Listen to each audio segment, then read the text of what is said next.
Je crois qu'effectivement, il faut qu'on s'arrête un petit peu sur cette question-là, effectivement, de la politique française, notamment de la politique française vers l'Afrique. Est-ce qu'il y a eu un changement maintenant de la politique française vis-à-vis de l'Afrique, ou est-ce qu'au contraire, des mauvais signaux ont été envoyés dès le départ, notamment avec la réception d'Ali Bongo, par exemple, à l'Élysée, avec la présence dans quelques jours de Blaise Compaoré qui sera reçu par François Hollande.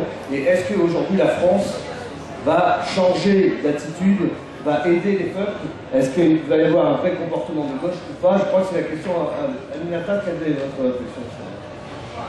Non, moi je pense que la gauche française est confrontée à un sérieux dilemme. Je l'ai dit, en réalité, le défi est quelque part le même ici. Vos espérances, vos doutes, et quant au changement de maintenant, et quand je dis que la politique africaine c'est le prolongement, on va chercher en Afrique une réponse à des questions qui sont posées ici. Nous on ne peut plus se faire d'illusions, c'est-à-dire on ne peut pas vouloir le développement de l'Afrique sans les Africains.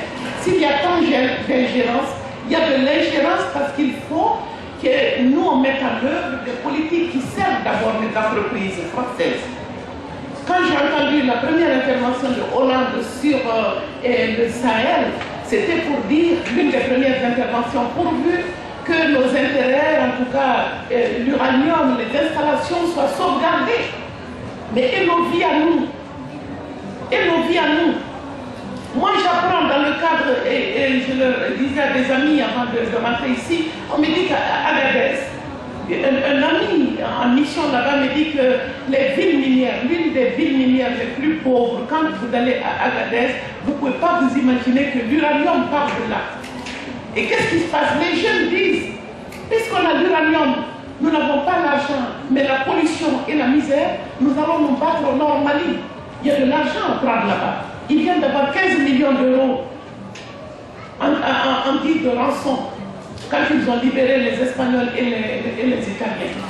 Donc l'argent que l'État malien n'a pas, les djihadistes ont l'argent, ont les moyens financiers et militaires de leur combat. Mais c'est de cette manière, l'imbrication des intérêts, les intérêts, ce modèle de développement qui a soif d'énergie, la question des sources d'énergie, quand je vous vois vous battre ici, les gaz de schiste et tout, Nathalie et moi, on a publié l'Afrique mutilée pour montrer justement ce parallèle qu'il y a excision et excision. L'excision économique aussi est une réalité et le couperet de l'ajustement structurel est à l'œuvre depuis plus de 30 ans. Mais l'une des conséquences, Mansour l'a dit, c'est la question de l'État. Vous vous posez sur la nature de l'État, nous aussi. Nous n'avons plus d'État depuis longtemps. Il faut être béni, oui, pour être élu. Et pour être élu, il faut être milliardaire. Mais vous ne pouvez être milliardaire que lorsque vous avez accédé au pouvoir et que vous avez volé. Je suis d'accord avec ce que vous dites, M. Bourgeot, que la démocratie, c'est une question, est un enjeu politique, mais pas seulement. La démocratie est la conditionnalité politique de l'aide au développement à l'Afrique. Ce n'est pas une démocratie des peuples par et pour les peuples d'Afrique. Je suis désolée, si on ne fait pas la lumière sur cette question de la démocratie, l'Occident va continuer à être dans des certitudes, mais c'est des fausses certitudes. Votre démocratie ne marche pas. La démocratie, écoutez, la démocratie malienne minoritaire, vous n'avez pas plus de 30% de Maliens qui votent. Vous avez une constitution écrite en français. C'est la copie de votre constitution de 58. L'immense majorité des électeurs ne savent rien des enjeux dont nous parlons ici. Mais c'est profondément injuste de continuer à nous blâmer parce qu'on n'a pas su sauvegarder une démocratie au Mali. Mais je dis laquelle? Votre démocratie, votre modèle. La culture, la question pour moi, la question centrale pour moi, la centralité de la culture dans tous ces enjeux. Pour dire deux mots sur le Nord. Mais le Nord du Mali, aujourd'hui, il y a la partition, mais le Nord du Mali a été régi et tous les accords de paix ont été inscrits dans le même paradigme néolibéral. Toutes les promesses qui ont été faites aux Touaregs du Nord, c'était des promesses néolibérales.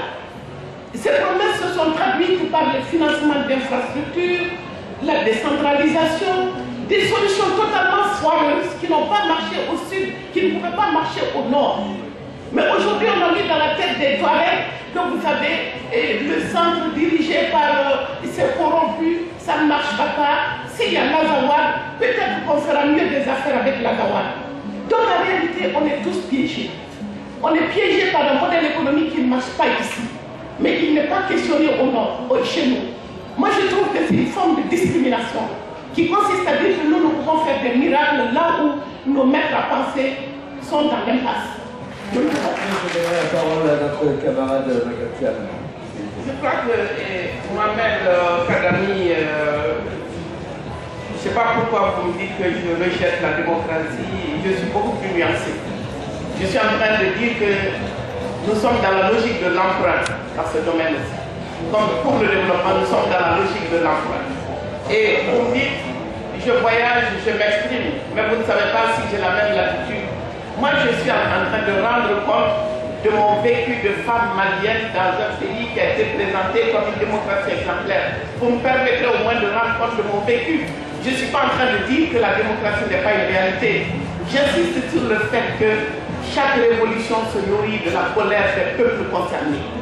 Et que nous, en Afrique, on ne nous a pas laissé la latitude d'alimenter les colères et la souffrance des populations sont récupérées et instrumentalisées par le système.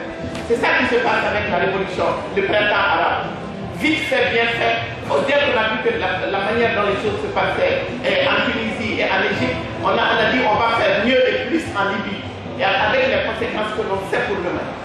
Kadhafi n'était pas un démocrate, mais ATT qui était censé l'être, les deux sont partis dans la même foulée. Donc moi, la question que je me pose, ici, ce n'est plus acceptable que du haut de je ne sais quelle performance et de quelle démocratie vertueuse, on pose un regard condescendant sur l'Afrique et les Africains en disant que dans ce domaine-là, nous ne sommes pas assez entrés dans l'histoire. Le fait de faire je pense comme tu l'as dit, et on peut aller vite, on peut faire rapidement la différence si nous reconnaissons que nous, mais personne n'a le monopole de la démocratie. La démocratie, mais moi je me suis persuadé aujourd'hui qu'à la lumière de la souffrance de nos peuples, privés de nourriture, d'emploi, l'insécurité c'est d'abord chez nous, c'est nous qui sommes en danger. Si nous prenons le temps d'une éducation civique et populaire digne de ce nom, que chaque femme et chaque homme soit suffisamment imprégné des enjeux, je vous assure que la bataille des idées va prendre le pas sur les armes. Mais pour l'instant, ce n'est pas ça qu'on nous donne. Ce sont les armes qu'on nous donne, ce sont les armes qui nous vendent. Et les États-Unis, l'industrie qui marche le mieux là-bas, c'est l'industrie de l'armement. Et tant qu'il y a des révolutions au monde et qu'on peut les enrichir, ils sont de tout réjouir. Et on est dans l'externalisation. Je dis que même les politiques néolibérales, c'est une forme d'externalisation de la violence politique que vous combattez ici. L'externalisation de la violence contre les migrants, ça s'est passé en confiant aux pays du Maghreb de non seulement gérer leurs candidats à l'immigration, mais de barrer la route à l'Afrique subsaharienne. Et aujourd'hui, on est dans l'externalisation de la politique militaire.